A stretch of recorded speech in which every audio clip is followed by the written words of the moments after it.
Laughter ripped through the restaurant the instant the glass tipped.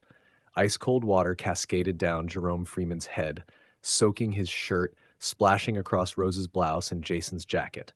The clatter of silverware was swallowed by gasps, then nervous snickers.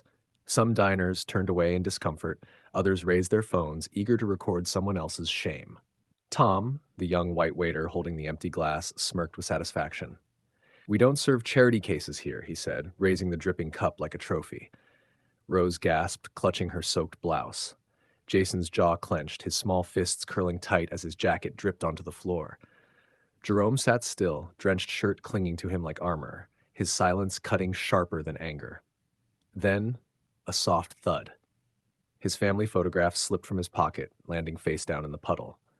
Tom leaned closer with that same smirk and muttered, "Tables like yours don't last here." Across the room, the manager had been watching. She froze in place, confusion etching her features, then shock as her eyes fixed on Jerome.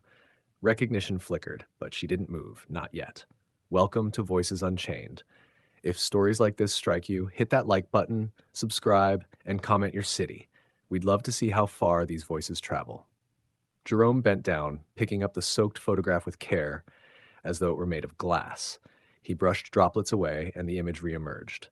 Rose smiling, Jason with his bright grin, and himself, years younger, dressed in a chef's cloth. His hand lingered on it, heavy with memory. Because the cold splash didn't just drench him, it pulled him back many years. Back to another restaurant when he was just a line cook with big dreams. Back to the sting of voices sneering at him. "You'll never amount to anything. You'll never own anything. You'll always work for someone else." They laughed then, too, the same cheap laughter that filled the air now. But they had been wrong. Rose touched his arm, whispering for them to leave. Jason's eyes begged for justice. Jerome's silence held them together as they moved toward a quieter corner near the exit.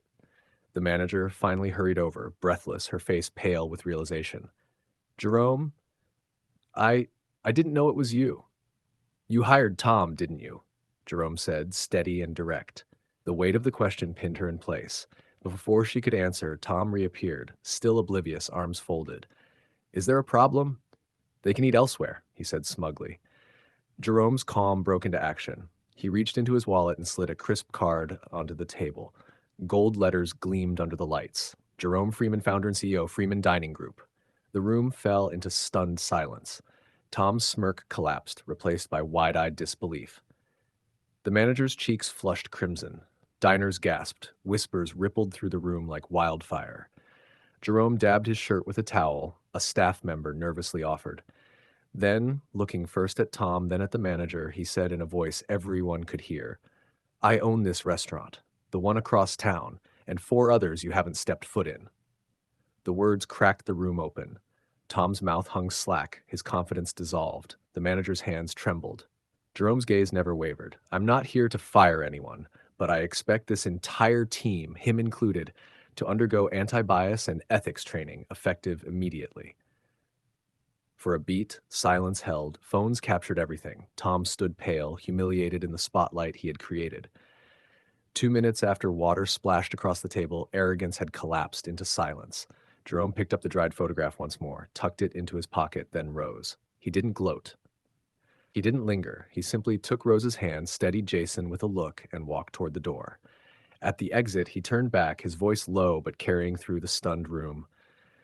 "Respect isn't handed out like menus. It's earned by how we treat one another." The fallout came fast. The videos spread online, reviews tumbled, corporate intervened, and the entire management team was dismissed. Tom's smug bravado dissolved into unemployment, while the Freeman Dining Group rose higher on the values Jerome had built it upon: resilience, dignity, and respect. The lesson was simple, but lasting. Never judge someone by their table, because the person you look down on today may own the entire room tomorrow.